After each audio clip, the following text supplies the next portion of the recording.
this time, I'd like to take just a few minutes to recognize our national champions, our Coach of the Years, our Players of the Years, and as well as our Community Service Award winners for each division. I'll start first with the Men's Division III. Our national champion this year was University of Michigan. Congratulations. Our Coach of the Year, Cal Striplin from University of Michigan. Our Player of the Year, Cameron McAtee from the University of Arkansas. And our Community Service Award winners go to Colorado Mesa University. So congratulations to all those people at the Division III men's level. For the Women's Division II, our national champion, Sioux College. Coach of the Year, Ashley Harper for the second year from Navy. Our Player of the Year, Lauren Power from Navy Academy. And the Community Service Award goes to Villanova University this year. So congratulations to you guys. The Men's Division II, national champ, UMass Amherst. The Coach of the Year, Dave Weaver, Montana State University. Player of the Year, Ian McCallumson, Concordia University of Wisconsin. And the Community Service Award goes to Montclair State University. Congratulations. The Women's Division I national champ for the 5th year in a row, Liberty University. The Coach of the Year, Jason White, Midland University. Player of the Year, Hannah Stone, Midland University.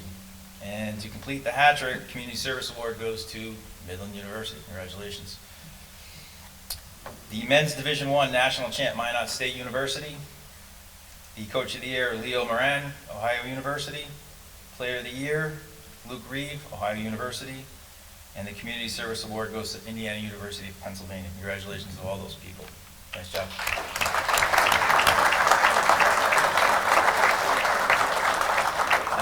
I'd like to thank, I don't think Sean's here, but I'd like to thank Sean Hogan for emceeing the banquet last night.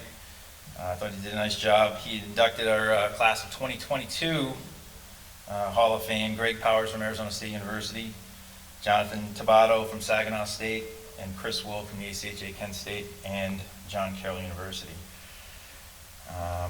As well as our 2023 Don Spencer Award winner, Mr. Russell Slagle. So congratulations to all those folks. So with that, let's move on to the next item on the agenda, the always exciting acceptance of the 2022 minutes. Dave Drasser.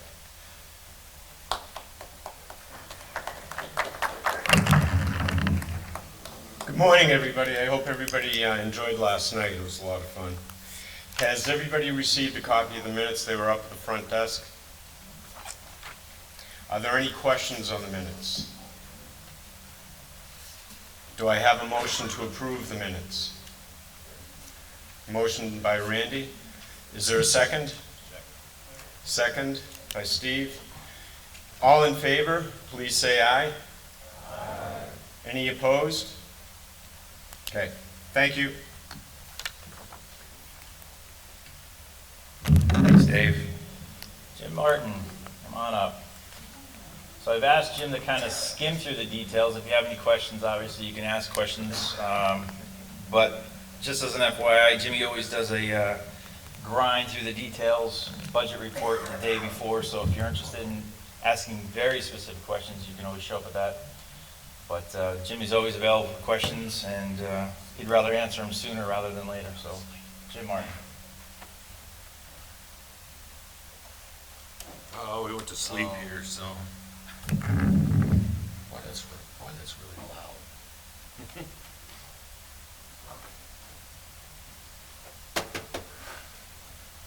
Always works, so.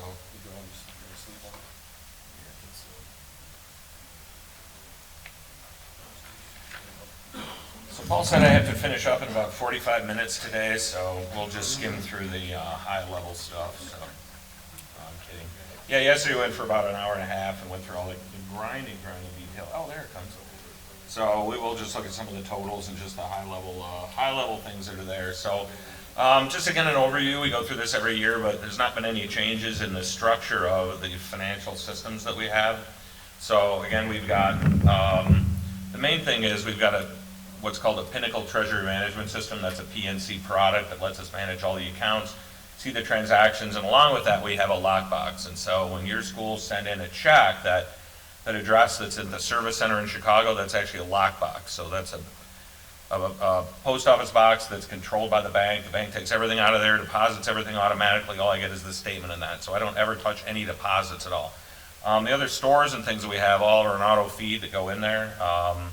And so all those other payment systems all feed directly in, and so it's just basically a sealed box in terms of the payments coming in on that. And then there is the independent CPA still in place. It's Sheldon Rader in the Cincinnati area that takes a look at the financials, does the monthly bank reconciliation, and then prepares the organization's tax return at the end of the year, which I do sign that. So we'll look at the sheets you have out there. This is organized by our programs, and then there's a bucket at the back that says admin, which we'll go through some of the numbers on that in a minute. But it's broken down into the programs we have this year. We did and this is for really last year. So this year's financials, the ones that ended 2023, are still open.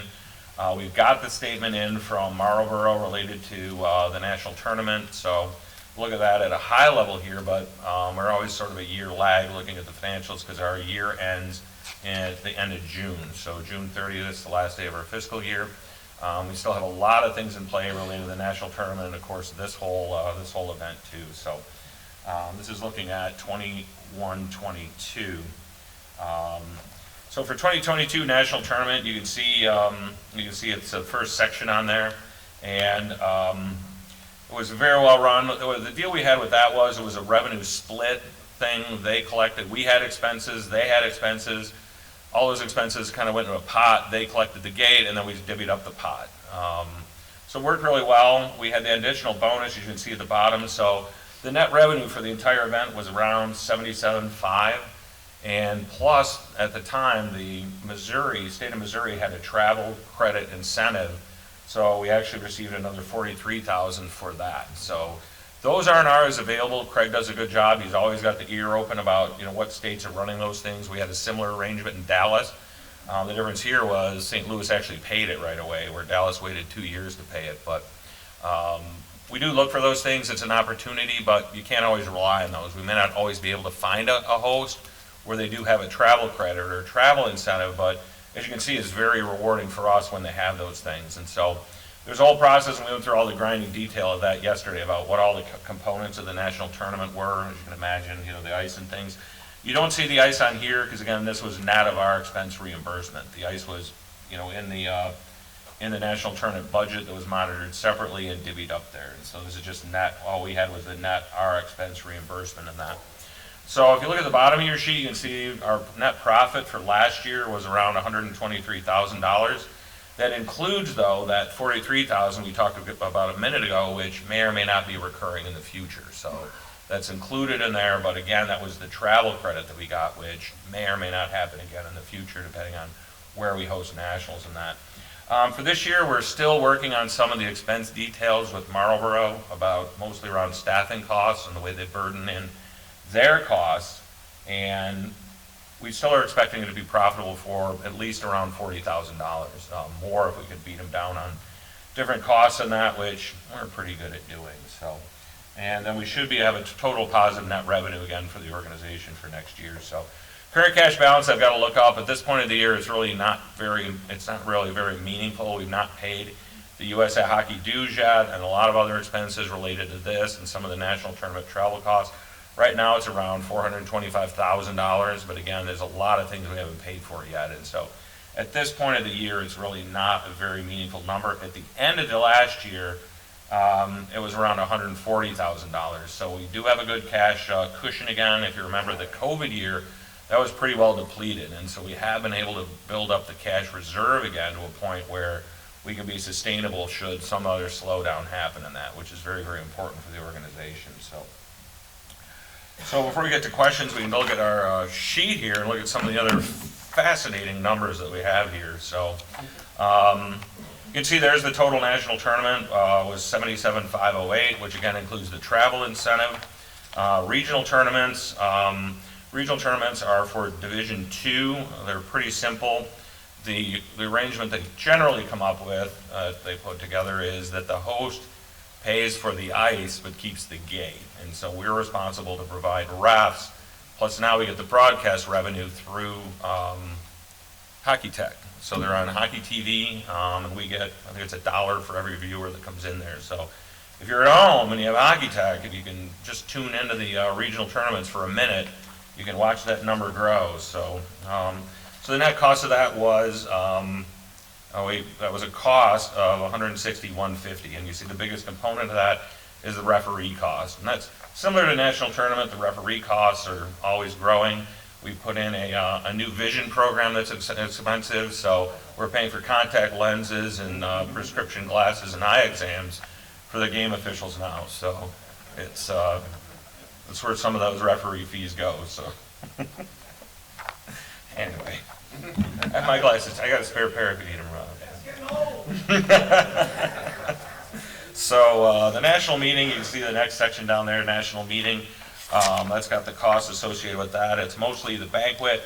The banquet cost, again, that's included. It's the staff room, staff travel are the main drivers of that. So that event was, for last year, about $67,000. The Warrior Stick Program, these are the sales. If you order sticks online, there's the Square site, and Craig will send out an email every summer where you can order sticks through there. So that's the income from that, about $1,000 net after all the shipping costs and things. And then the next section there is just the other category. So it's not a program type thing, but it's the overall general administration, which is the dues, the fines, the other sponsor revenues that we have, some of the miscellaneous sales, and then below are all the costs that are not associated directly with the program. Those are all the administrative costs, and so administration was positive 128, and so Craig's done a really great job controlling costs and keeping them on the straight and narrow.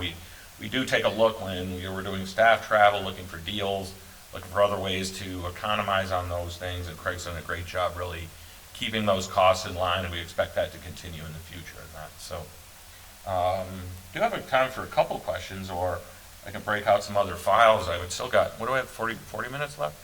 About 40 minutes? I have 40 minutes for questions, so we can, any questions at all? Anyone have any questions? Okay, I'll turn it back over to, there, so. Thanks, Jimmy.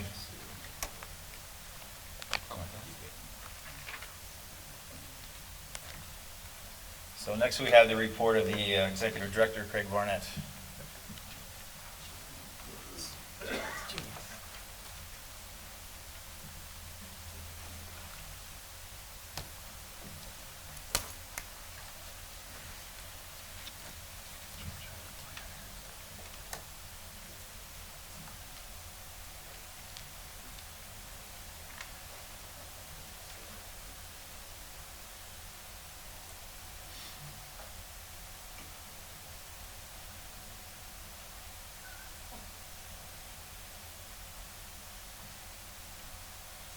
Okay, we're all set.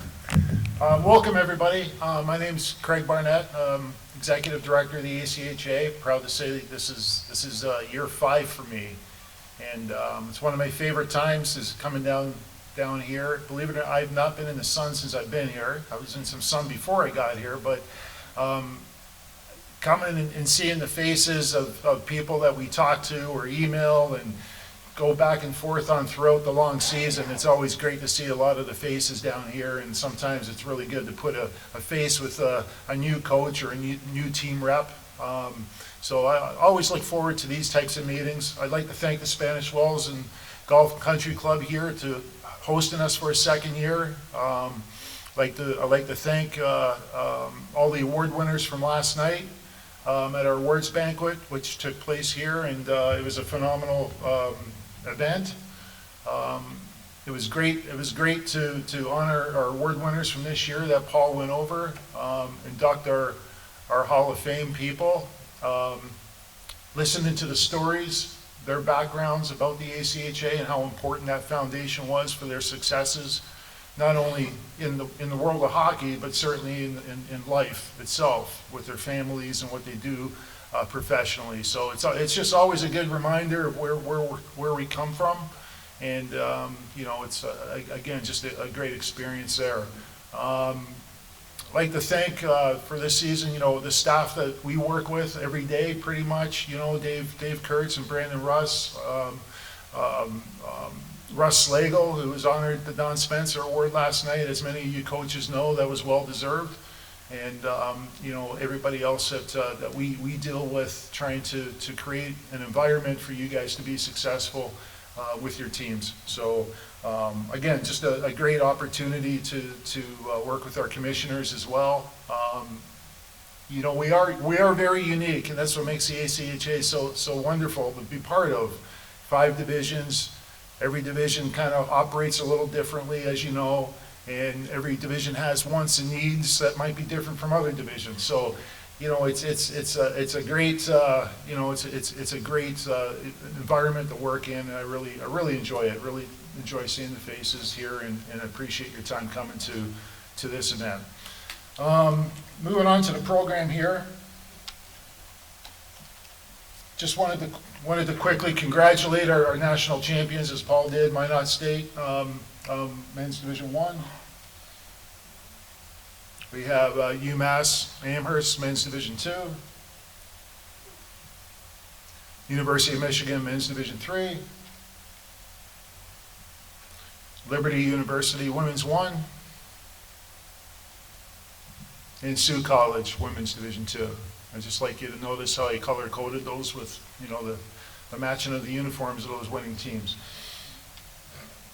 The papers, my report that you have outlines a lot of things that are going to be in this slide, but the slide's a little different. But all the information I'm going to talk to that you're going to be seeing up here is in the executive director report. So it starts with the. I'm going to try to move this over. If you were at the banquet last night, you probably know that I had to stop at Walgreens on the way back to the hotel last night to get another pair of cheaters because my glasses broke. So, but what you're seeing up there right now is that this past year, 2022-23, we had 466 teams that declared. So July 1st, as you know, with our registration and declaration process, we had 466 teams. There was about 20 teams that paid dues that did not actually compete this past year. So teams that competed this past year was 444. And you have the breakdown there per division. You can see what's exciting is, you know, we're growing. We continue to grow. Many of your schools here that are in attendance, you're adding programs at your schools. I think your school administrators are seeing opportunities with the ACHA model. They're seeing opportunities to bring in not only student athletes into their program, but student athletes that do very well academically and move on and graduate. So I think that, you know, the model of the ACHA is you know, certainly helping a lot of your enrollment directors at the institutions and so forth. But it's a really good model, and I think that's where we're seeing a lot of growth. The numbers, I'm not going to get really into details with the numbers, but because of our reporting system that we have with our, you know, with our partner with USA Hockey, we're able to drill down and, you know, see where all our players are coming from, how many men's players versus women's players, and average out the team numbers and so forth. New teams last year, we had 37 new teams, and we also had 11 teams that changed divisions. You know, they either went up or went down at their application request. So again, we are growing. That's a list of teams that were new this past season.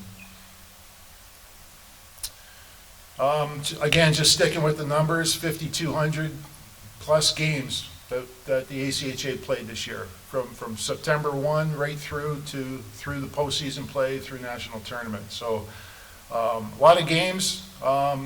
Grateful we have a good stat system that helps our hockey operations people. I think we're going into year 3 now with Hockey Tech, or what they call Flow Sports, Flow Hockey now.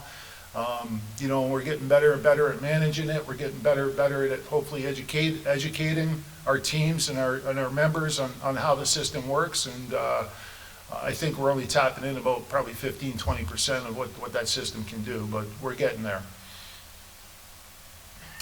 For next year, this is already out of date, but we already had 13 applications that have been approved for 23-24. We would anticipate this is going to be in the 2025 number when it's all said and done. Like I said, it's already out of date. I think we're at 15, 16 right now. You know, Westchester M3 for sure, and without getting into the other ones, but it continues to grow. I talked to several of you here last night or this morning, you know, mentioning that you have teams, your school wants to add teams, you know, and you're asking about on the women's side or another division and so forth. So any questions with that in the future, obviously, please feel free to reach out and, we can talk that through. Make sure you understand the application process. It's pretty simple, but, the other part too, I'd like to say is, the website we use, there's a lot of information on there with 5 divisions and 460 teams.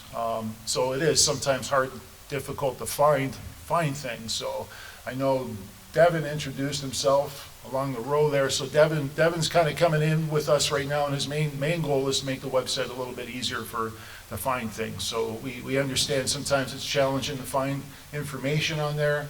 Call your commissioner, call Dave, call myself. We'll help you find it. It's in there somewhere. But Devin's role this year is to make it a lot simpler for us come the fall. There's Devin there. National tournament, Jimmy kind of went over some of the numbers here. The big numbers that I monitor are obviously ticket sales. Last year in St. Louis, we kind of set a record with ticket sales. The price did increase $5 for day passes and tournament passes last year in St. Louis, just trying to keep up with the times in the market and so forth. So last year was $210,000 in ticket sales. Here's the number from Boston, $253. So it was from a ticket sales situation, it was successful. That's a big number. Lots of expenses though too, with 113 games and 78 teams and doing this all in 6 days in Boston. So it's a big revenue number, but the expenses, as coaches know that we're there, expenses in that area of the world sometimes are a little different than other areas of the world. So it's all relevant in terms of, the expenses are all relevant in terms of the revenue. Merchandise sales was unique in Boston. What we did, we as you know, we have a merchandise partner with UXO Sports.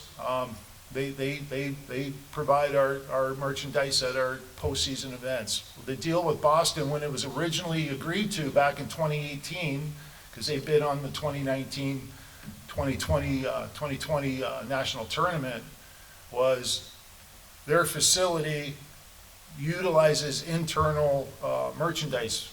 They do their own merchandise sales. They develop their own product, their logos, and so forth. So our deal was, when we go to Boston, we're not going to be using our partner. We're going to use the New England Sports Center. And I thought they knocked it out the park. I have some pictures here that I'll show you. What we learned was sales on practice day were very, very good. We used to have UXO Sports come in on the first day of games and set up shop and try to sell some merchandise. Our sales on the practice day was incredible. And I thought their products were really good. I thought the way they branded everything was really good.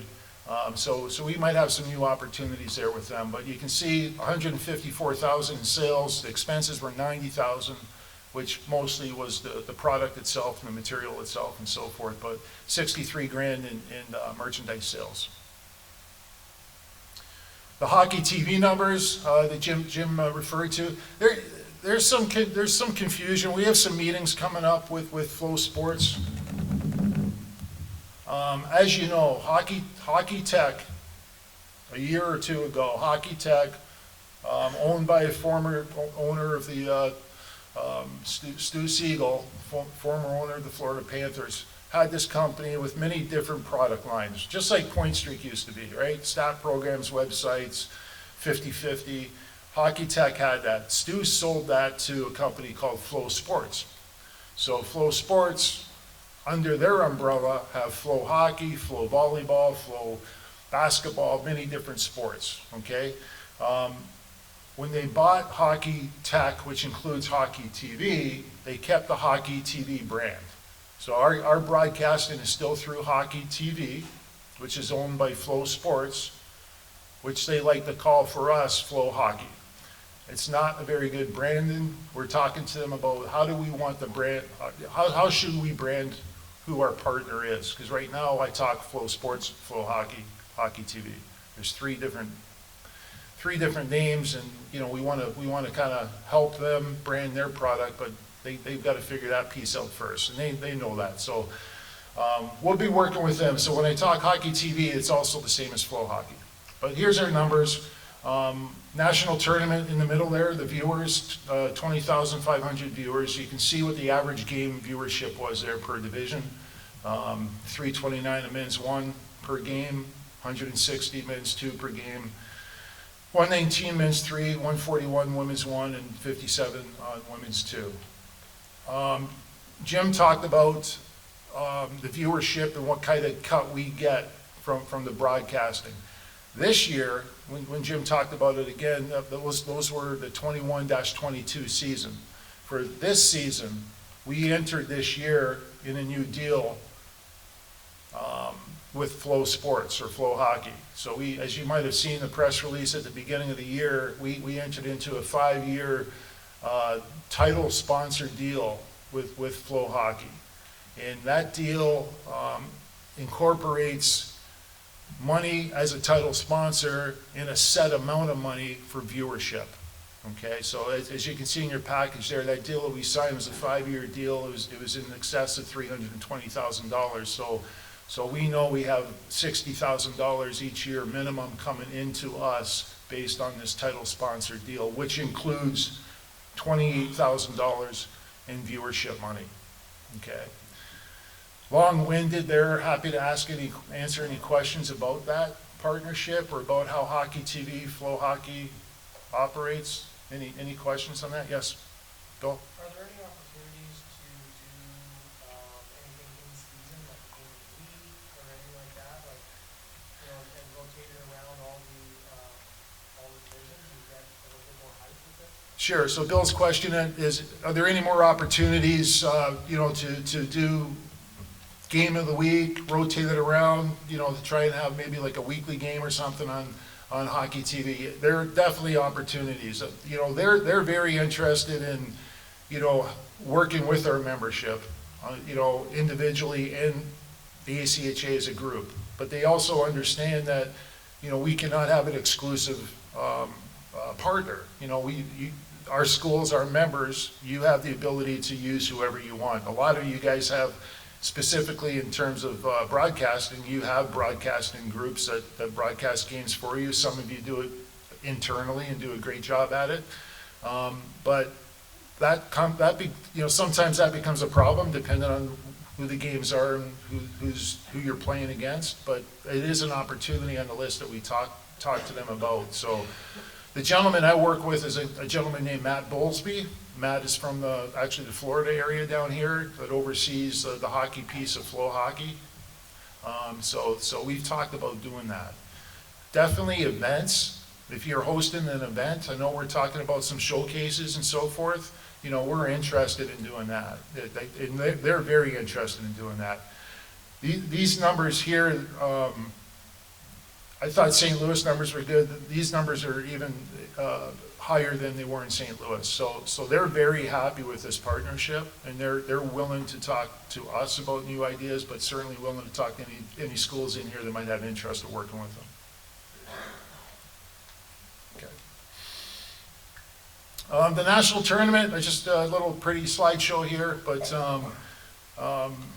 I guess the first one there is if you guys, whoever was there in Boston, if you had the chance to go to the national tournament, it was the best clam chowder ever. So with the Murdoch Cup there and the bowl of clam chowder, that's the chowder cup right there. So, but there's pictures of the mezzanine level there. I thought the atmosphere upstairs in the mezzanine level was outstanding. Again, hoping to have a great student athlete experience when they're not on the ice. Hoping to have a great fan, and family experience. And I think if you were there at the mezzanine level, that was well achieved. You can see the layout there with our championship banners, which is one of the proudest things that I like to see is the opportunity, just like it was in St. Louis, and we did this in Dallas as well, and the opportunity for families to walk around and see the banners with all the national championship teams that have won a tournament since 1991. So I thought it decorated the mezzanine level in a great way. That's a view coming up the stairs. That's a view looking the other way. They did some kind of cool things with some marquee signs and so forth, photo opportunities for families. If they were bored because they didn't want to watch any, like 8 games at once on the mezzanine level, they can go over and get their picture taken at the marquee sign there. Or they can go on St. Patrick's Day and listen to a one-man band. So they had some entertainment there. I thought St. Patrick's Day was really good there. Of course, we had Dr. Rusty McGibbon there doing the interviews. We set up the studio up on the mezzanine level, right in front of where the fans were. So we were interviewing student athletes, we were interviewing coaches, and it was all about trying to enhance their experience and talk about what they were experiencing at the national tournament. And it was a big hit. Rusty has a number, if any of you know Rusty, he comes in with a goal. His goal was 100 interviews, and he hit it. He hit 100 interviews. So just some pictures of some of the players, the student athletes being interviewed. There were some incredible stories that during his interviews that came out. And you know, there's some funny stories, but he did such a good job, and the student athletes really took to it. You can see in one of the pictures here that depending on who was being interviewed, they were 5-6 rows deep of fans or parents just watching the interviews. So it turned out to be a really enhanced the whole national tournament experience, aside from being on the ice and playing in the games. There's some more pictures. They took photo op opportunities of the studio we had set up. Another thing with one of our partners now with the Hockey House, we had the Hockey House people there. They just have they do such a great job on social media and promoting non-NCAA college hockey. They're big fans, as you may know, of our product. And Mackenzie Murphy there, who's pictured on St. Patrick's Day in the green ACHA jersey, and a young man named Dave Herman run that show with the Hockey House. And you know, they come in, they're the first ones there, last ones to leave. Their interviews, their pictures, their video, they get such high viewership on social media platforms. And as you all know, that's who we want to be reaching out to. Those are our prospective student athletes, and those are the families we want to educate on the opportunities with the ACHA.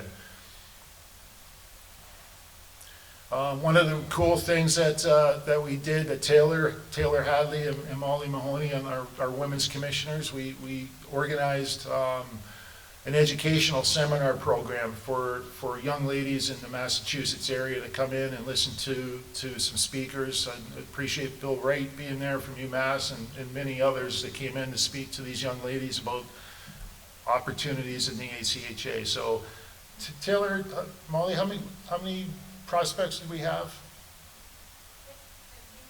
Yeah, so you know, they came in with their moms and dads and they asked a lot of questions, and it was a great start. I see this being an opportunity moving forward on not only on the women's side to help grow that game, but certainly on the men's side as well, similar to, you know, other showcases that we're involved with. So they did a great job at that, and I think it is a really good idea for us moving forward. I just put this up there. You know, we always talk about the cups because, you know, when the cups go back home with the winners for a year, we get them back. They're always beat up, and Jim Martin gets out his glue gun and help glue some of the wood back together a couple times. And you know, we talk about what should we do about the cup. And I saw this during the national tournament. This tweeter went out and said, discussion of the horrible NCAA National Championship trophies. I introduced you to the ACHA Hockey National Championship trophy, an absolute beaut. I just thought that's kind of cool. It was a great picture. Just trying to caption some of the experience there at the national tournament. The other picture is really interesting. Where's Ken Gaffney?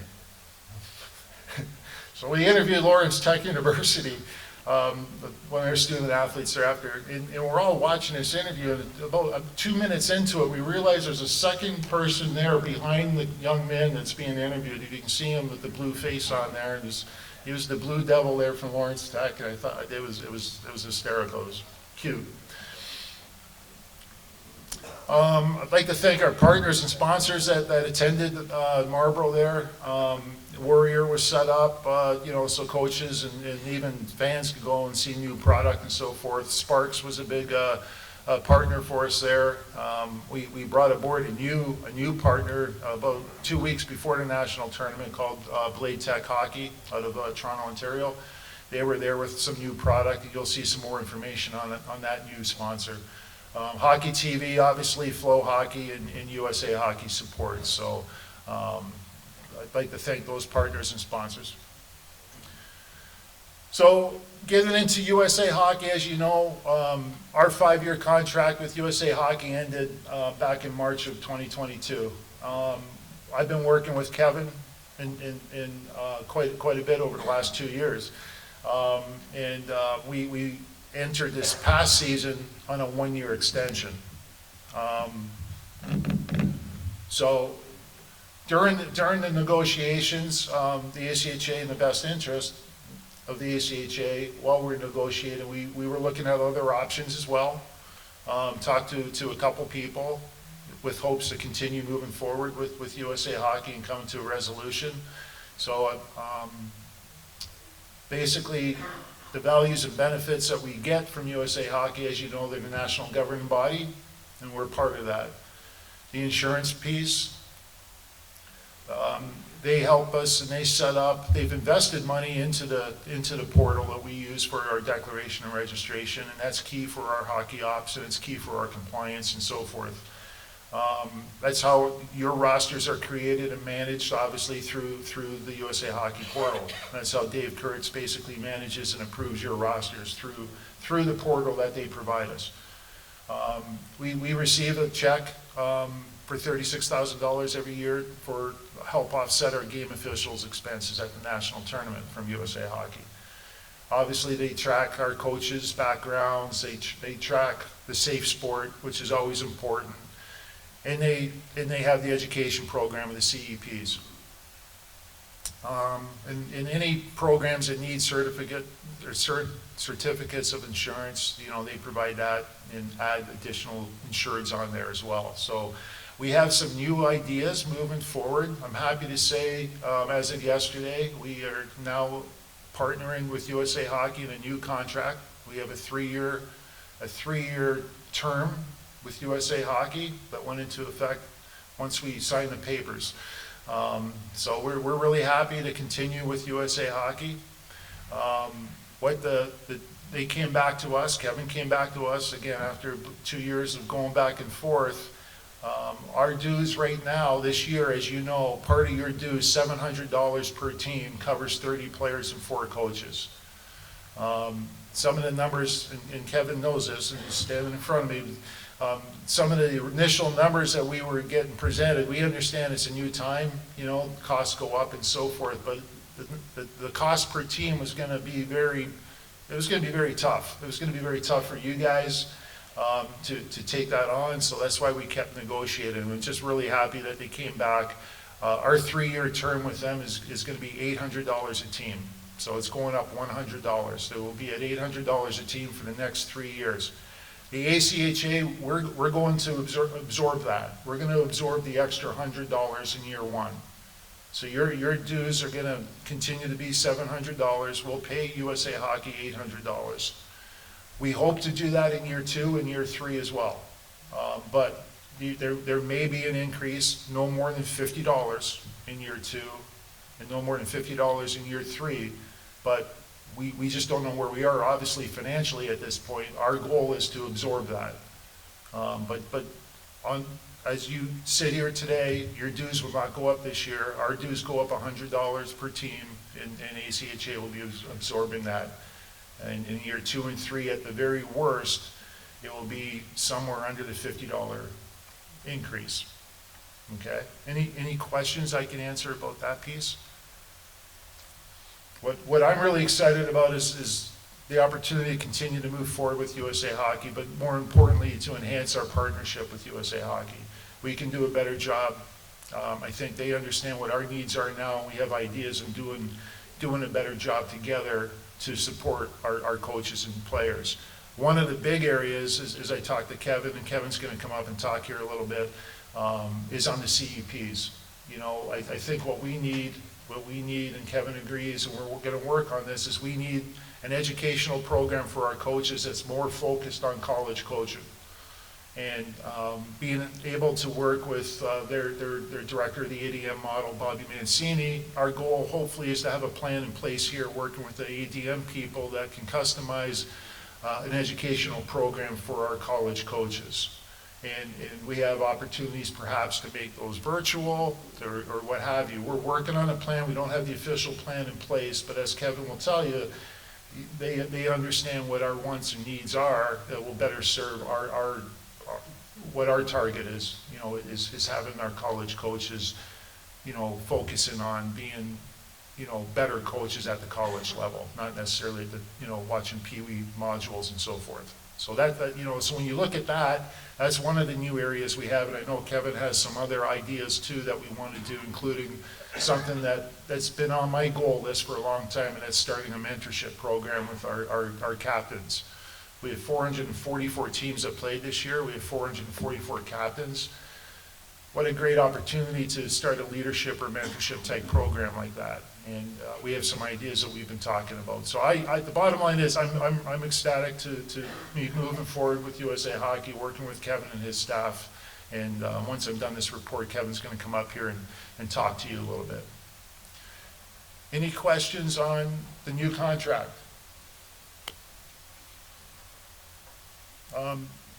Since there's financials involved there, Jim Martin, are you? Where's Jim? Okay. Am I good with how I presented, how we're going to handle the $100 increase? Thank you.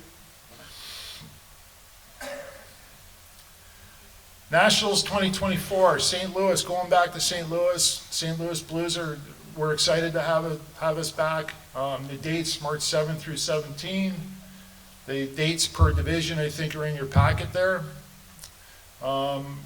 It's always nice going back to a place we were just at from an operational standpoint, and we're excited to be going back. I know the location is probably, you know, for the whole of our association, a good location for us.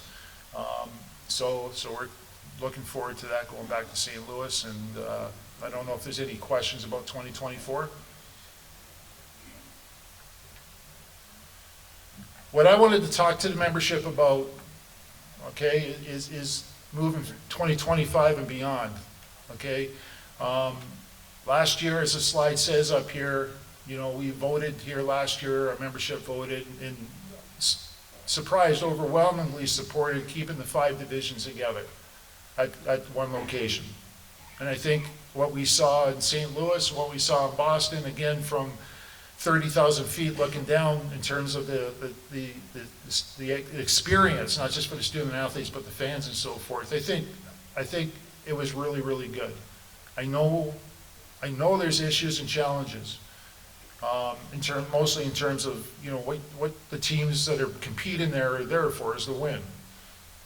We know there's challenges, but with what was voted on last year, with 78 teams and 113 games, and we know, like, divisional breakout sessions today, we have a couple divisions looking at maybe growing that, right? So that 113 games and 78 teams might be going up even more. That provides more challenges to find a location that can host us.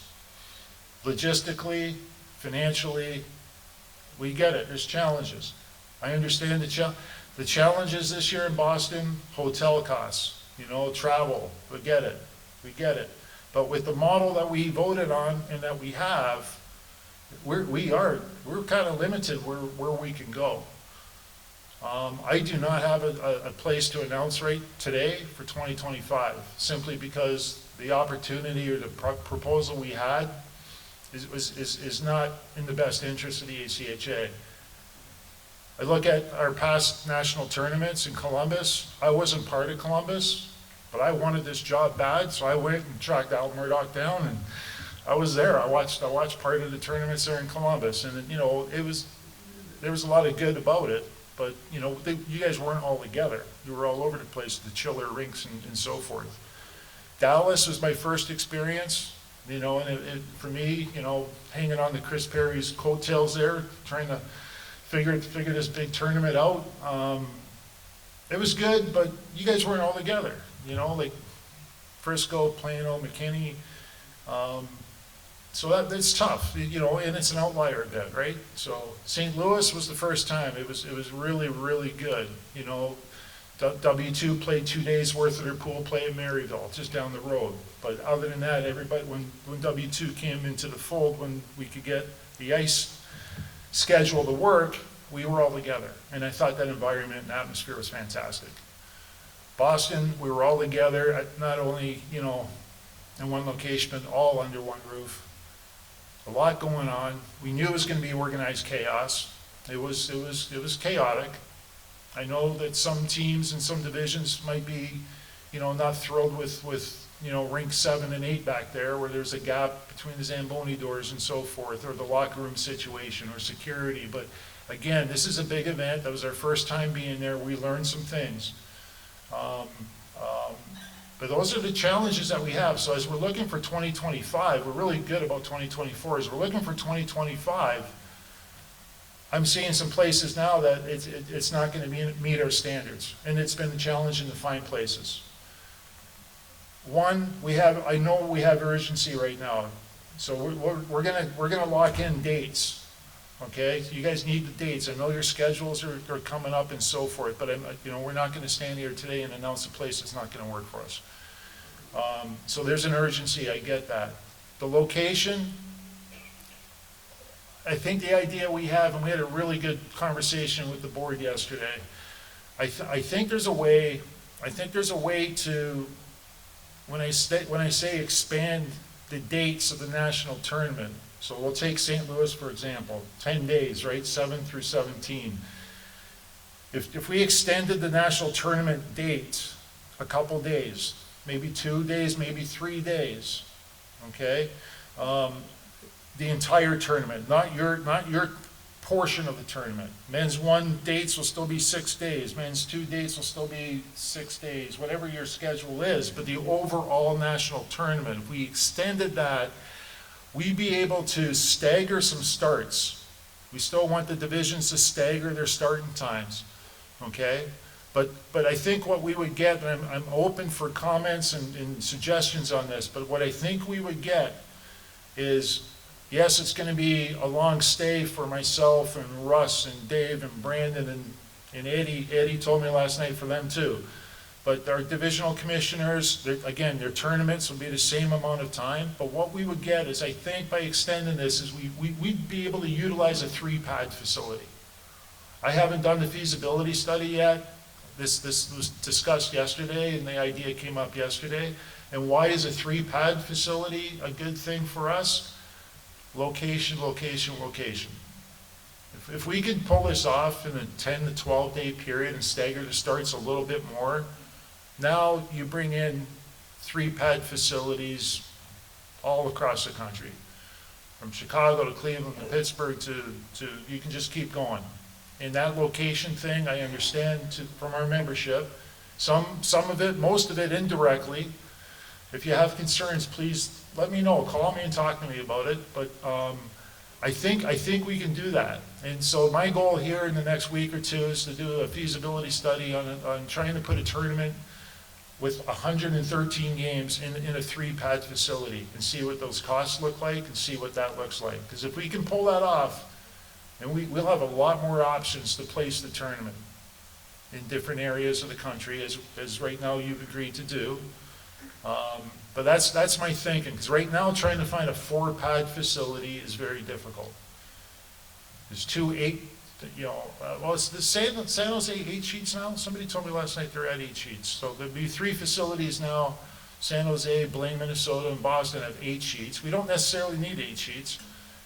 But if we can get that tournament in 3 sheets, we would have a lot more options to move this around. So that's my thinking. Nothing's in stone. I'm just telling you the challenges that we deal with when we're trying to please our membership. And it's difficult right now to try to find other locations than what we've been looking at. So Any thoughts on this? It needs to be a two-way street here. Any thoughts on this from any groups out there? Yep, Bill? Is your three-sheet facility, is that gonna be like very back-to-back-to-back anytime for, ice maintenance or just breath on the ice? Or is it gonna be like a split, like would it be more of a condensed, no breaks? It would go, my thing, Bill's comments were, would a three-pad facility be, like, once you start, you're just stopping and there's no breaks in between? I think it'd be very similar to what we do in St. Louis. It was 10 days last year. We were able to stagger the starts. We used, as we said, we used 3 rinks there. We used their 4th amphitheater rink as a practice rink, and then we utilized Maryville University for 2 days with W2.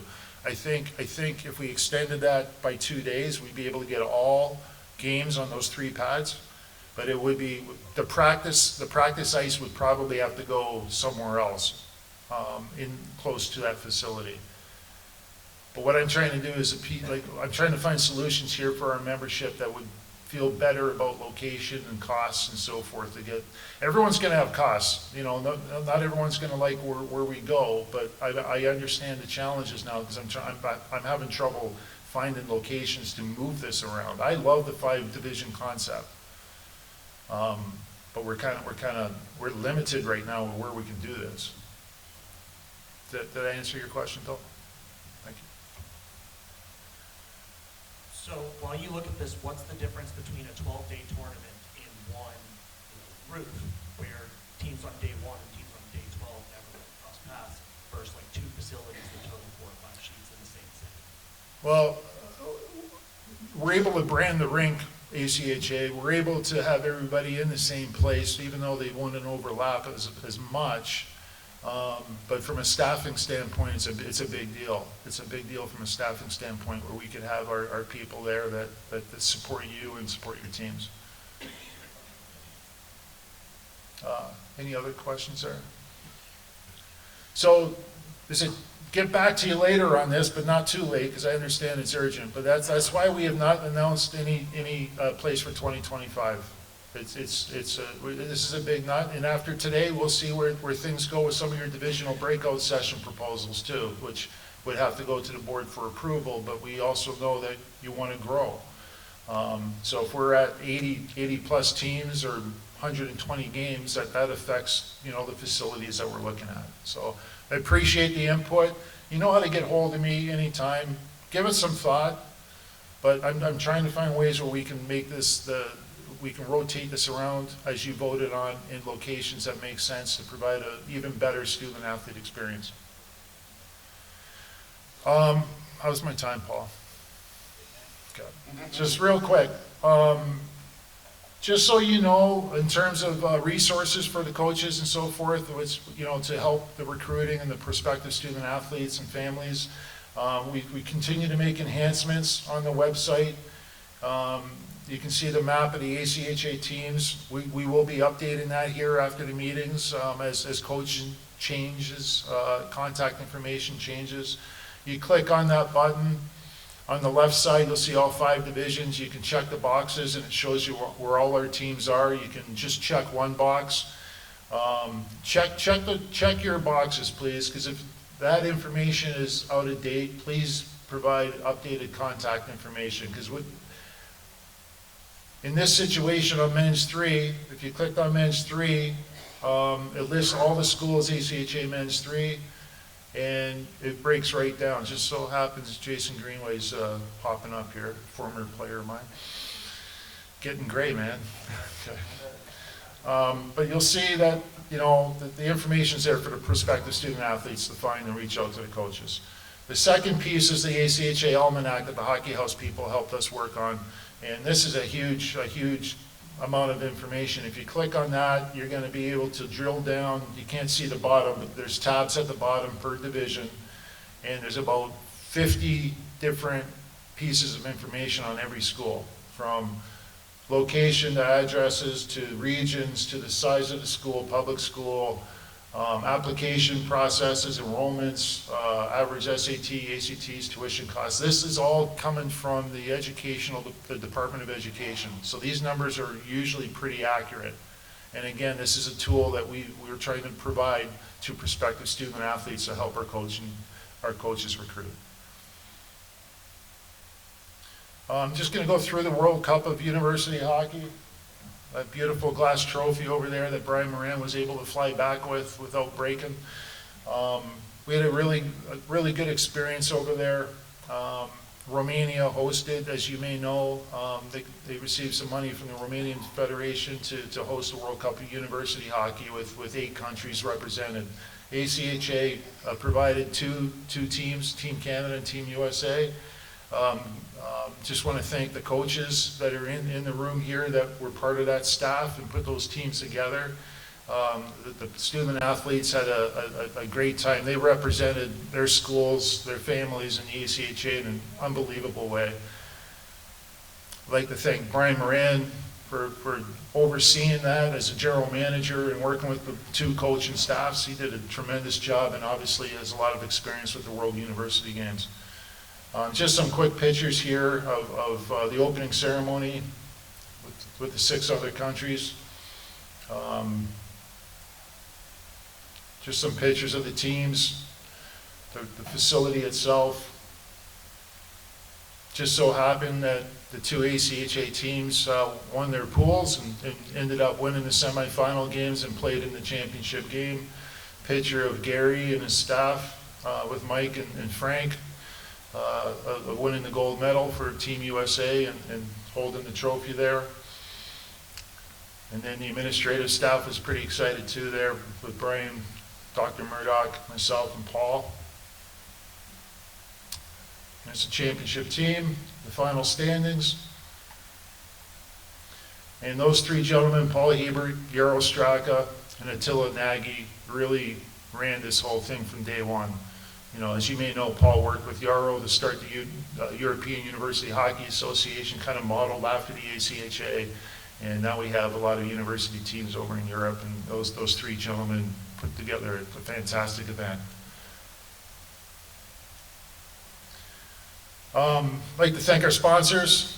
A lot of our sponsors attended the banquet last night, which I thought was great, but you know, if you're looking for equipment, you're looking for different things for your teams for next year, please consider our sponsors. Take a look at them, take a look at their prices. I know you all have contacts with groups and so forth, but you know, we wouldn't be where we are without our sponsors and the support that they give us. At this time, if there's no more questions for me, I'd like to have Kevin Erlenbach come up and talk to you a little bit about our partnership.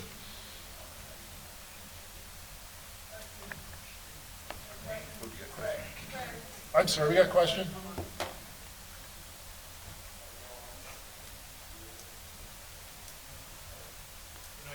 You talked about all these sponsors that we should be supporting and everything that they do for us.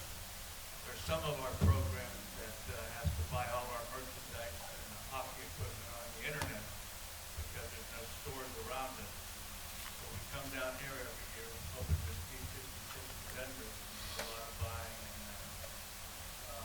satisfy our program. We come down this year and buy 5, 6 of them. Is there any reason that they were cut down? It's really baffling. You know, as you know, the American Hockey Coaches Association is a different group, right? The ACHA, they're going through some changes as well. The changes all started, Dean, it's a great question. The changes all started, unfortunately, when the Naples Beach Club, you know, was bulldozed down and closed. The HCA had to find a different location. So I'll give you just a quick history here. So they have a committee, they want to keep it in Naples, from what I understand. They found the Naples Grand Hotel. So they signed up for 3 years, which next year is the last of the year, that's the 3rd year next year at Naples Grand. We went up, Paul and I both actually went up to the Naples Grand to talk about meeting space for our meetings. And they never had any meeting space for us. So that's when we started looking around here for something else, and we found the Spanish Wells Club. Moving forward, They've had a bit of a change. They've had a bit of a change with some of their leadership there. I think Joe Britannia is actually in his last year right now of a contract. I feel like the hotel, from what I hear, Dean, because I'm not part of that, right? And maybe Dave's on the board, he might be able to answer some of this, but from what I understand, it's very expensive. The quarters there that they had, the vendor show was very tight. I went to it last year, and it was pretty tight in there. They want to see the ACHA people. That's who they really want to see. Most of the NCAA coaches have their deals already and so forth. I don't know how the decision was made by them to allow six vendors present. There's an awful lot of vendors that are upset that they weren't able to present. I think it's an opportunity for us. You know, there's an opportunity. We talked about trying to put a vendor show together here in like a month period of time at the Tiki Bar after this during the coaches social. But, you know, we have several vendors that are going to be there. You know, Jog Athletics is here. Howie's was here, but they had to leave this morning. Barron's Rings are here. You know, we have people that are going to be at the coaches social later on, which I hope that your coaches get a chance to meet and talk to if you don't know them. But Dean, I don't know how to answer that question. I know that there's a lot of disappointed people that the vendor show's not going on over there. But it might be an opportunity for us to start to create one and tie it into either a national tournament or our annual meeting. Dave, is there any more insight on that?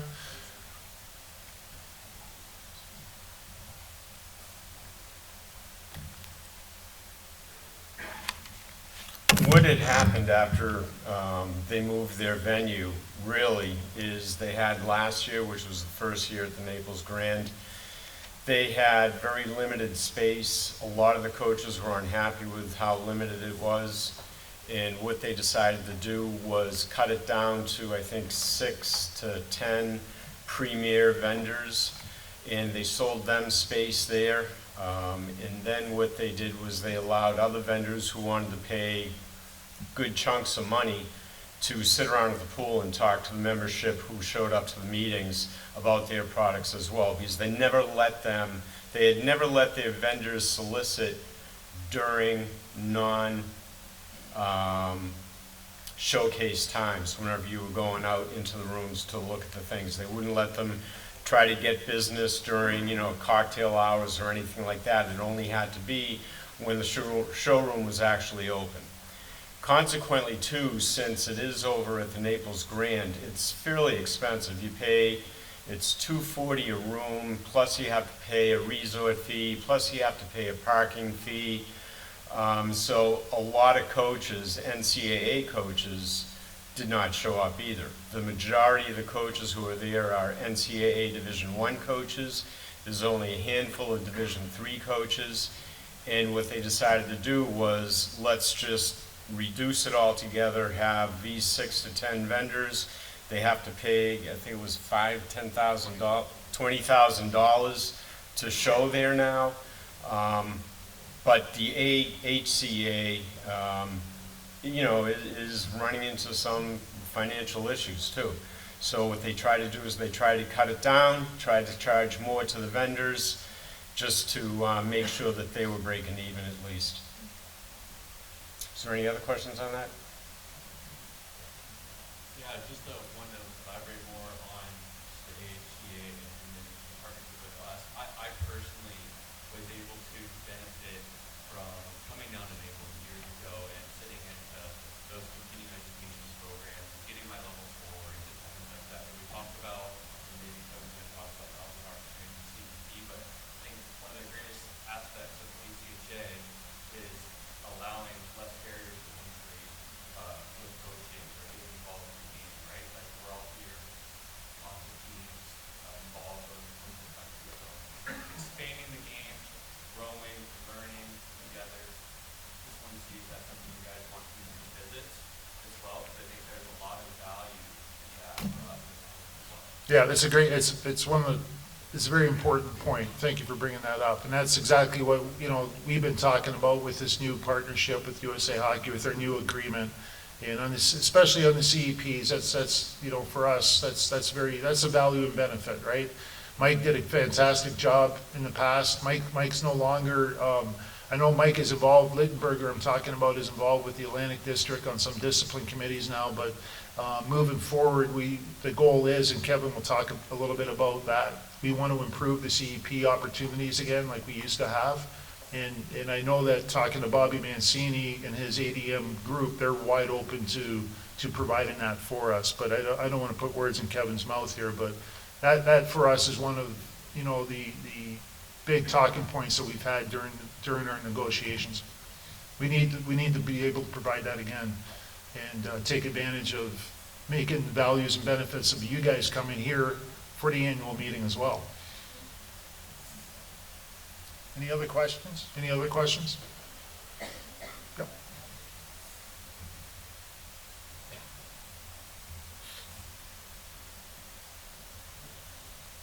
I just wanted to ask, I know there's the World Cup between men, but I kind of wanted to ask you about what decisions were made, any discussion about the women's side, if it's not. Yeah, absolutely. We could talk about that a little bit. Well, obviously, the World University Games, which the ACHA has been part of for a long time, took place in January in Lake Placid. From what and maybe Kevin will talk a little bit about this as well, but what happened there was the Lake Placid, from what I understand, the Lake Placid Planning Committee and the international group called FISU chose not to use ACHA players moving forward. So basically, we weren't invited to participate on the men's side or women's side in the World University Games. Where that goes in the future now, I'm not sure. USA Hockey, kudos to Kevin and Pat Kelleher.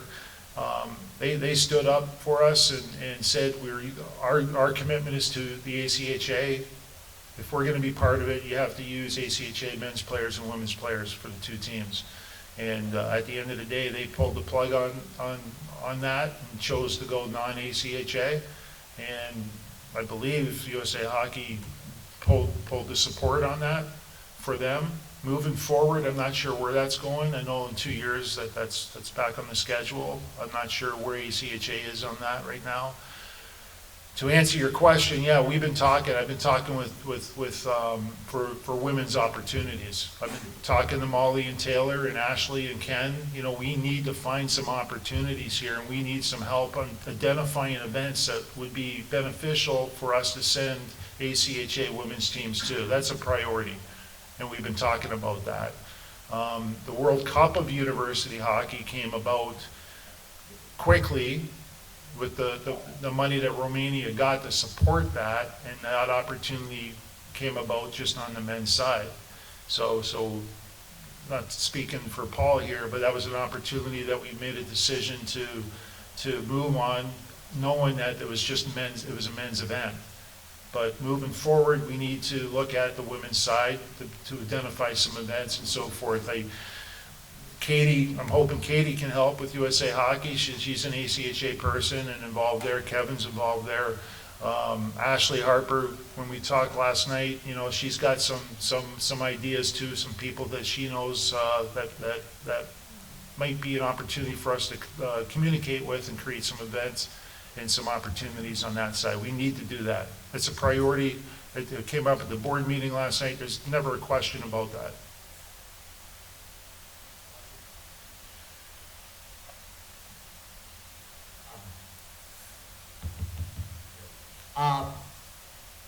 With the World Games, there was no Division II or III representation player-wise. How do we expand that? How do we explain that? Expand that. We expand that by now that we're out of COVID, we expand that by starting back up with the All-Star Challenges. We start that with the select teams that the ACHA have had success with before. I'm going to kind of, again, this is my first experience with any select team or World Cup. I thought it was a great experience, but I understand, even listening last night to the Hall of Famers talking about their experience with, All-Star Challenges and select team play. Yeah, we need to start that back up. We know that. Paul could talk maybe a little bit about that too when he comes back up to the mic, because that was something that he really helped create and we took and ran with. But COVID came, that's what happened, and now we're just starting to get back into it. But we are committed to that. M2 have had great success with those select teams in the past, from what I've seen and talked about people with. So all that stuff is definitely back on the docket and looking for opportunities. Anything else to add there, Paul? Kevin? Thank you, everybody. This is Kevin Erlenbach from USA Hockey.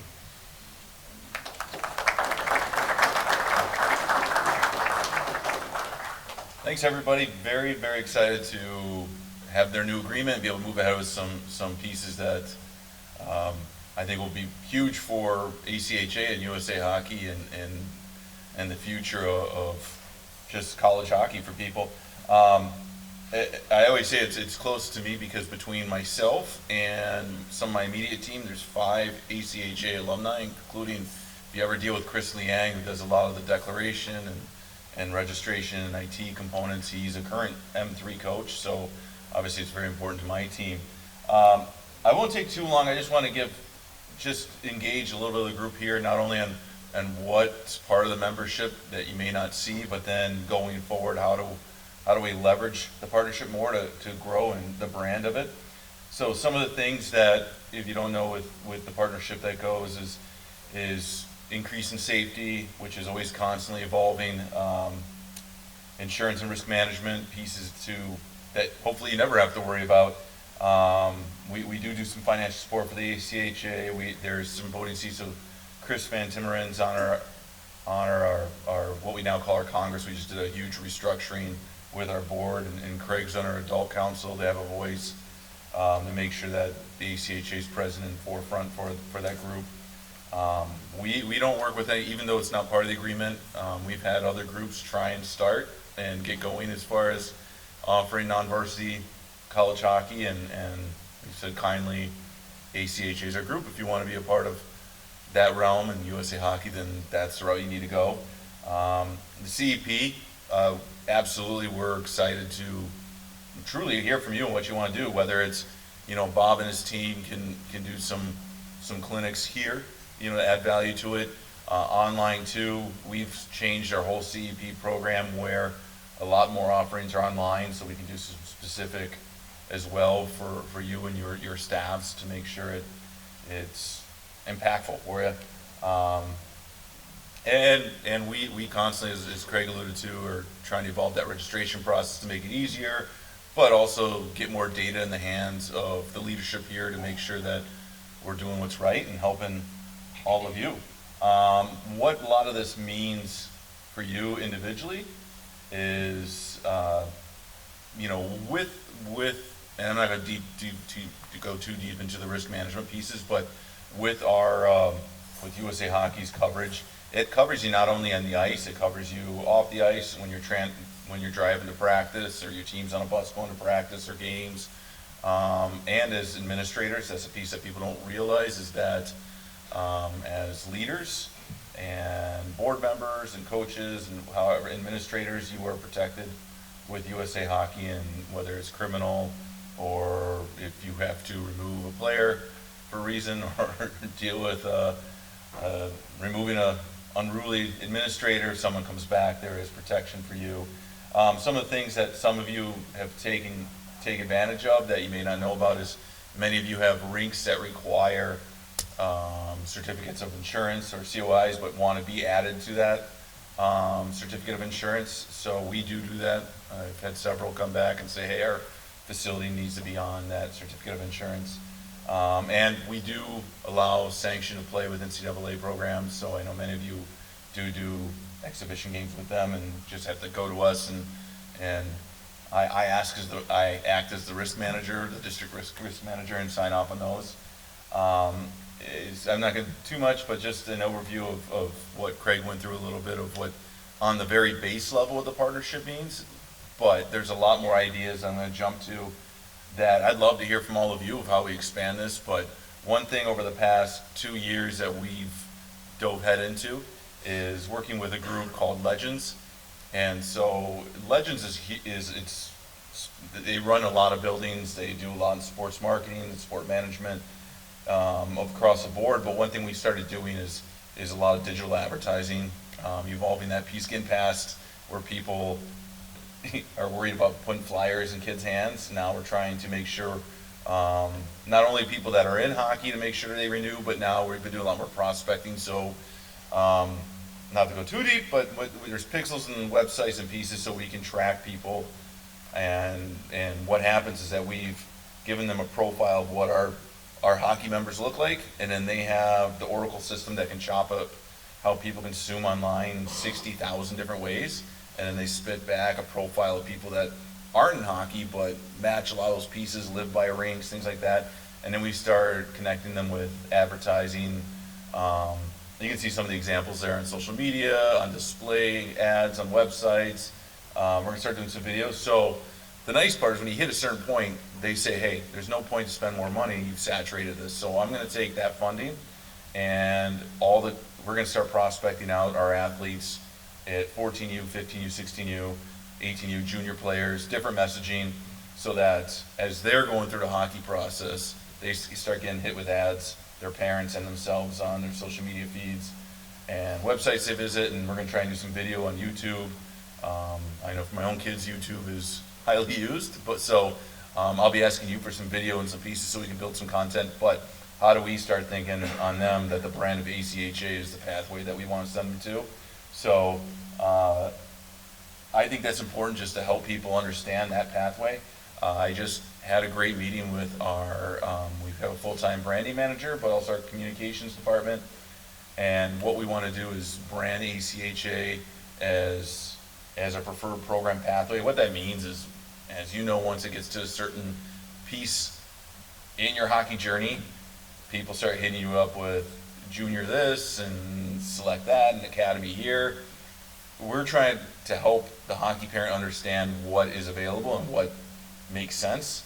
And for us, ACHA makes that sense. So as people go into junior or even straight out of high school, we want them to think, okay, stop chasing the dream and start understanding this is the dream. This is a very excellent opportunity, playing opportunity, and show some of your buildings, show some the crowds, the level of play and things like that. So people understand what that is. And even we had a couple terms we were throwing out, like how do we, from the USA Hockey level, show that ACHA versus its competitors offers stuff that they can't do. It's been in for a long time, a lot of integrity, structure.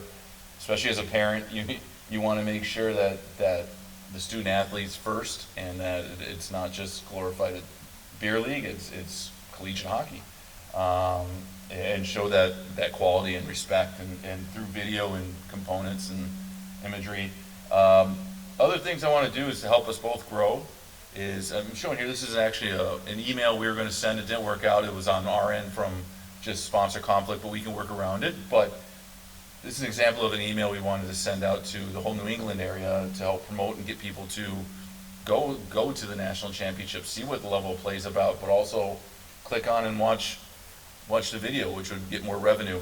If once again, my fault on this, but if we were able to, it would have gone to 110,000 households. So just an example of our membership of how do we connect them to that. So even as you get into regionals and events too, if there's opportunities where it makes sense, like we will send to our members. We want to help, once again, connect that whole ecosystem. Something that we added in there as well, I know there's a lot of new programs, specifically sometimes at the M3 and W2. So every year we'll waive the fees for those brand new teams that are trying to get started, and I know it can be a struggle, so partner in growth on that.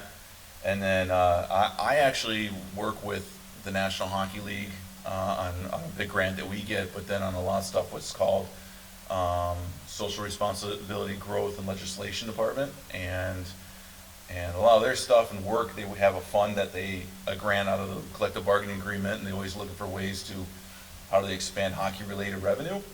And one thing that, as we had some discussions a couple months ago with that group, is there's a lot of NHL clubs that do work with their local ACHA programs, but there's a lot that have no clue and want to. So how do we expand not only when they do college hockey nights or next steps, but just even showcasing play. I was actually in North Carolina when the Hurricanes did a event, I think it was NC State and UNC, and it was awesome. So, how do we get more of that and help them understand that?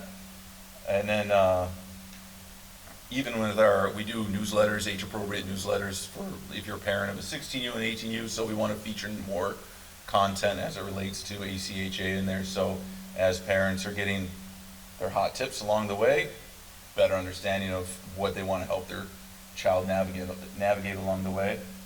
A couple things we want to do for the student athletes is we do every year at what's called the North American Marine Conference and Expo. There's a bunch of educational programs, and one of the best things we do is a hockey director certification course. And so we're going to it's too late for this year, but going forward, pull together a scholarship for 2 ACHA players that want to become professionals in hockey and became hockey directors. And it's beyond just a certification. The amount of people there looking for good administrators to run their buildings and programs, just from a networking perspective, it's huge. Like I know Dallas Stars who run those facilities every year send 3 or 4 people to this certification course and always looking for up and coming professionals. So we'll look for that. Also, we have an officiating task force that's reevaluated and restructure a whole officiating landscape. And one big piece is how do we identify more potential elite officials? And so how do we connect with events and components into your student athletes that have a high hockey acumen to look into becoming more on the elite side and pursuing a career in officiating. We want to really connect those dots. And then we're going to develop an internship that'll work with, on my side, my program services and adult group, that will look at the ACHA captains every year. And I want to make it a big, prominent component, almost like our fisherman internship that people seek out. And so for next steps, what I'm looking at, honestly, I want to connect with you and help spread the word. So, even the agreement says 1 magazine article. We're going to do way more. I mean, we're looking every month now. So I need content ideas. So tell me the stories that are going on and with your programs in your areas, with your athletes, notable alumni.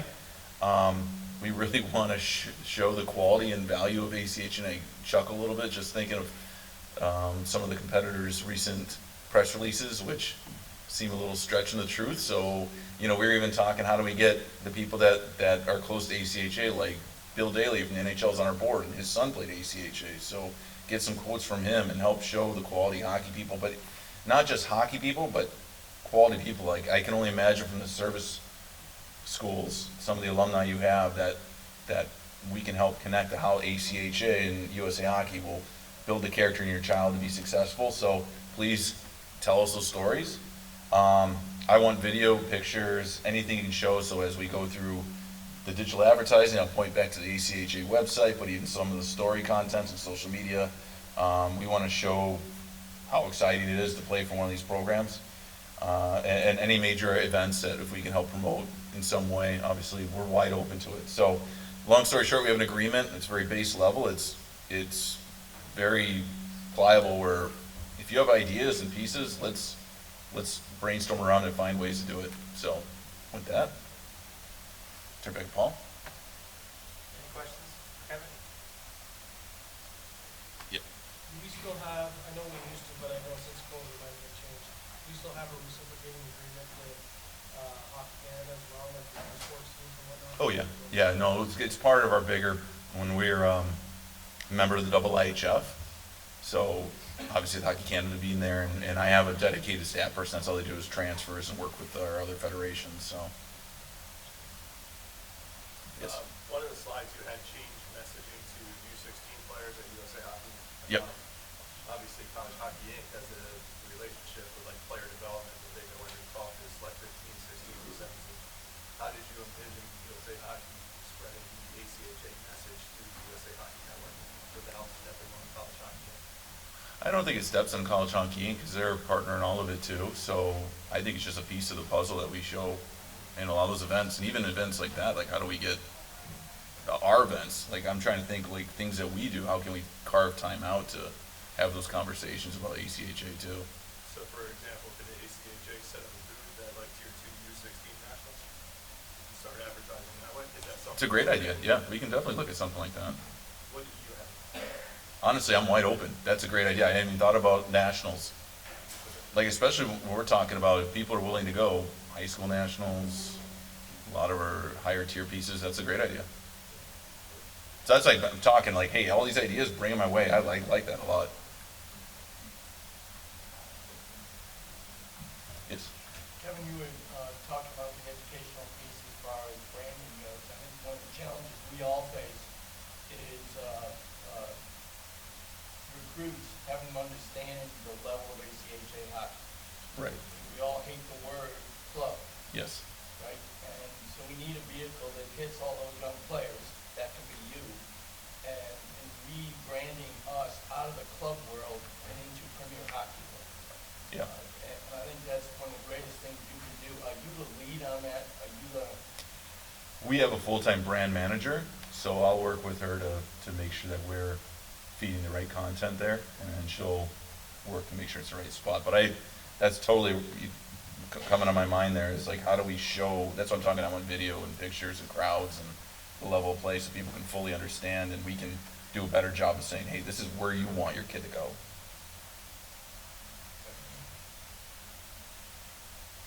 All right, thanks, gang. Thanks, Kevin.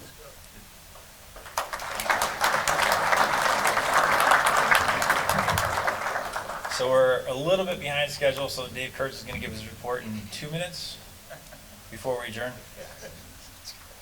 No question.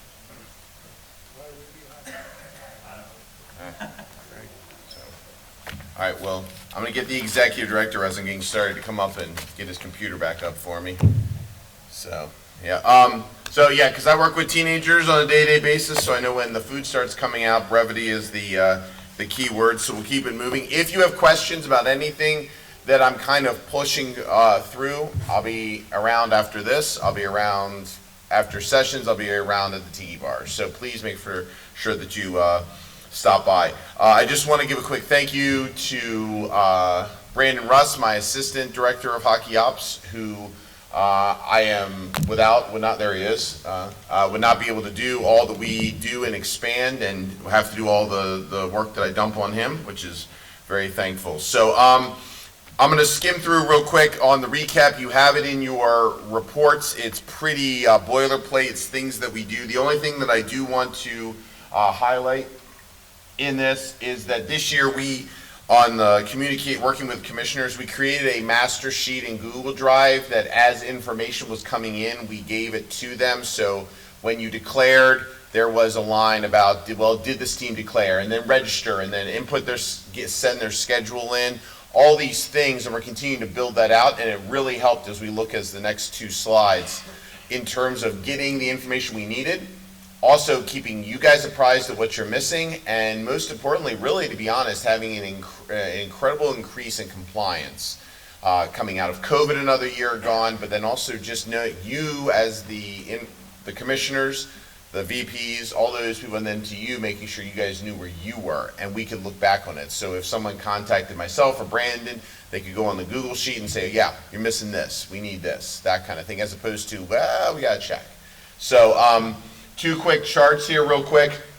The numbers that are in parentheses, you'll see on note, that's last year's numbers. So as you can see, we've gone up. The one place that every division was bigger this year, and the only thing that was a little bit higher was the number of teams that did not play. Either they did not play this year and they played last year for whatever reason, or they were shut down early on. We had some teams. So that's a little bit higher. Obviously, we're in communication with those schools and those teams to try to find out. Some of it was just logistical, financial, numbers-wise, a lot of across the board. But that is one thing that we're looking for, is those 27 teams that didn't make it to the end of the year for whatever reason. We want to be able to have them do the best one, which I'm sure Jim Martin is incredibly happy about, is the fact that we are super compliant, especially financially. Last year we had 51 teams on this date, last year's meeting, 51 teams that owed dues of some amount to the ACHA, and this year it's 16. So you do the math in each of your leagues, in each of your divisions, how much money that is coming in just for us to be able to do stuff. That is huge. We were at over 96% total compliance among teams. Last year we were at 88. So that means everything in, dues paid, eligibility forms in, all that stuff, 96.8%. And that's huge for us. It's huge for you guys. It's huge for everybody when it comes down to that. Nobody wants to get the call from the commissioner saying, hey, you've played a player that's been ineligible and you're losing 6, 7, 8, 10, 12 games and your season's been ruined. So that has been huge and we will continue to work on it. So the things I do want to focus on and I can obviously answer questions on is what's the action plan? What is the Department of Hockey Ops working on for next year? The first one is we're going to continue to refine the start of year process. By the end of June, we hope to have, working with USA Hockey, working with their IT department, have kind of implicate the new things that we want to bring in, the adjustments, the tweaks done, and at least in the testing phase, so that when we do open up declaration, it's about capturing information. It's about trying to make the information easier to translate into the registration, into the portal, into the website. Online change in leadership form. By the end of May, there will be up on the website what we like to call the change of leadership. One of the big things we found, and one of the pinch points we found in working with USA Hockey in the declaration is that someone might declare the team in July, and by August, they're not with the team anymore, whether it's a president, a coach, whatever it is, and then suddenly we're sending emails and information to some person who isn't with the team anymore, maybe doesn't have that email anymore, and we don't find out until November when we're saying, hey, where is your team isn't registered? And they're like, ah. So what we're going to be doing is providing a form that will then be distributed to the commissioners and to the hockey ops department people that says, hey, this person is no longer, I'm the new contact person. And then what we can do then is go in and go through all of the everything from the registration point all the way into the stats section and change that contact person across the board and send them all their passwords, all their information, so that then hopefully, especially during the year when it happens, if for some reason there's a change, then everyone can get back up to speed as fast as possible. I know that it's frustrating for you guys. It's really frustrating for us that stuff gets fall behind, not because of they don't want to do it, they just don't know how to do it.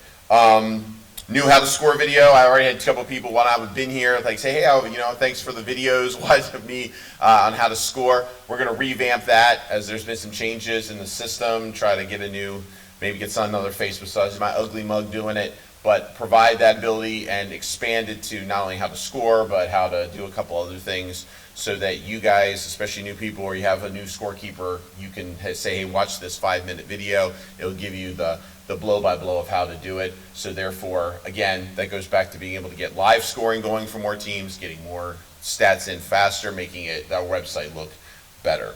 I'm going to talk just for a second. I'm going to jump over the three ones with the highlights because I have a picture that I want to show.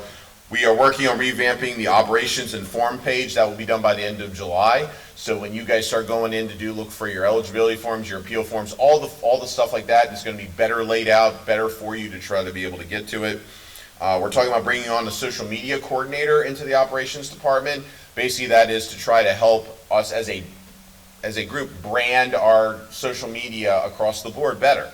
This person would be the clearinghouse that it would go through so that the graphics look similar, the information looks similar, all this kind of stuff. So if someone jumps on our Instagram or our Twitter or whatever it is, they're seeing the stuff, it's all going out, and then when you guys retweet and tag this stuff, it is pushing out and it looks nice and it looks professional and the information is accurate, which is what we all want. We've all seen Twitter and accounts that are inaccurate, especially in ours, and it just makes us and ourselves look bad.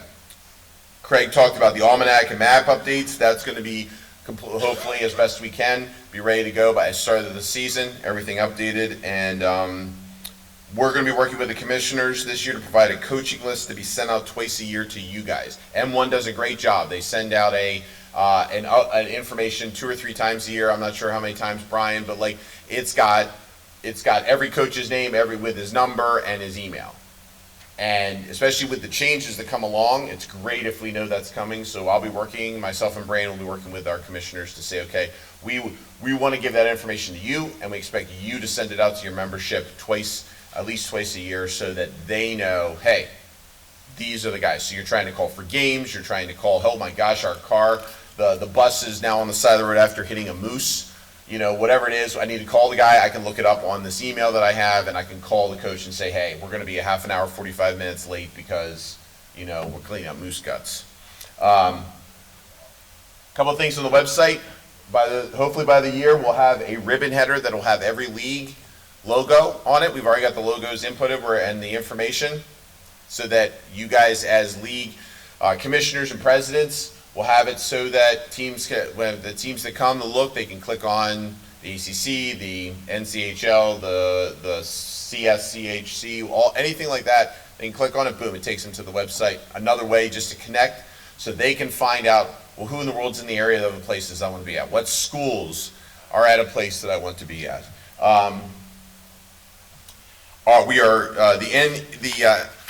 NECA has agreed to be a guinea pig. Our team record page, we talked to the commissioners over the year, and we said, what would look better in team records? Right now, it's everyone just basically sorted by points. They said, and they agreed with us, have it in leagues. So right now, the NECA is being a guinea pig with us at Hockey Tech of having the team record page be divided into conference and even into division if your conference has multiple divisions. That'll also allow easier migration. If you as a league leader want to put Hockey Tech pages, go to a Hockey Tech page, migration of stats, migration of standings, all this kind of stuff. So right now, they're in the middle of going through that. So this is what it'll look like moving forward. All your divisions, you'll go in, you would click on, if you clicked on right now, this men's division will be divided obviously into the 1, 2, 3 and women's 1, 2. You click on, say, that all division line, it will come down and it will give you every conference in the ACHA in that men's division 1. Boom, boom, boom. And it would even subdivide it into, say, a north and a south. Again, more information, easier information, and also allowing you guys to be able to look at it and say, hey, we're connected, we're able to do that. Last couple things. I talked last year about wanting to do showcases. We have tentatively are starting to do that. I want to thank John Hogan at Maryville for being willing to jump in and partner with us. So we are tentatively on the schedule going to be doing a showcase on October the 11th through the 13th at Maryville, which will have 8 teams from M2, 8 teams from W2. It'll be like similar to a 3-day pool play if you've been to nationals, where everyone kind of plays each other through that, just as a showcase for that. And then in 25-26, it'll be M3 and W1. And then after that, we'll try to take that data and look to expand. So our goal is not just keep it at 8 teams in each of the divisions, but to expand. M1, as I'm saying, we're having a discussion during the breakout because I have a couple ideas for what I'd like to see with your guys' showcases, but I want to get your guys' input on that. But again, it's about growing the game, giving opportunities for teams to get together that through costs and finances, it makes it difficult because of your geographic locations. And so these things will move around. We love Maryville. We'll be going back there a lot, but we'll be moving these things around. So if you're interested in hosting one of these as we move forward, please talk to me afterwards as we are continuing to do that. I loved showcases, and then COVID kind of killed them. So that'll be something. Craig also mentioned we are working to bring back the All-Star Challenges and expand them. I've talked to the women's divisions. They're interested in doing some form of All-Star, whether it's a challenge, a game, something. So the goal will be eventually is hopefully in the next 5 years, that we will have some sort of rotation of having some sort of postseason All-Star thing that's not tied to a national for every division going forward. Because again, giving your students the ability to be able to play. Final reminders, as I always do. Reminder, all academic requirements are now in effect. They will remain in effect. So as you guys go through your summer, remember GPAs are there, passing credits, taking credits, all that kind of stuff. The amount, you don't want to be caught with an illegal player during the beginning of the year and ruin your season. Safe Sport is a yearly renewal. It is a yearly renewal, and it's changed now that it is a 365-day renewal as opposed to this is the day when everyone drops out and has to start the new year. So if you do it tomorrow, it's good for till tomorrow of next year. So there will be people here that all throughout the year, their Safe Sports will go dead, and they'll immediately become ineligible to be on the bench. So be aggressive at getting that. Background checks are every 2 years, and they are through NCSI with USA Hockey. So your schools do not count. Your personal ones do not count. You can't just go on to anything. It's got to be through that. It's all on the website. Please make sure. There'll be a lot of you will need to have them done moving forward. And coaching certification, as we've talked about a lot, is required for all coaches. We had a great number, again in the 90s, about at least one coach on every team being probably registered, but now probably about 65% of the teams in the ACHA were completely compliant on their coaching certification education part. Or Safe Sport or background, 65%. So assistant coaches, things like that, they weren't always getting done. And that was one of the things that will be pressed on. Any questions about anything that I could answer that is that kind of nationally pressing? Obviously, again, I'll be around. Please feel free to take some time. Anybody?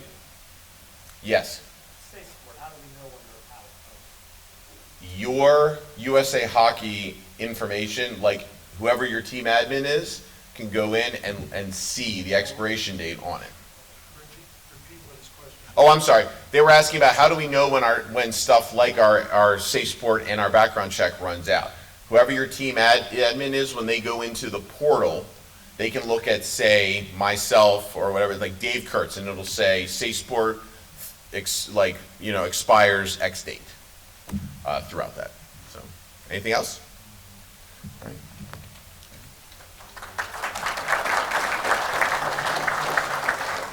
So that concludes the general session. I know Craig's going to discuss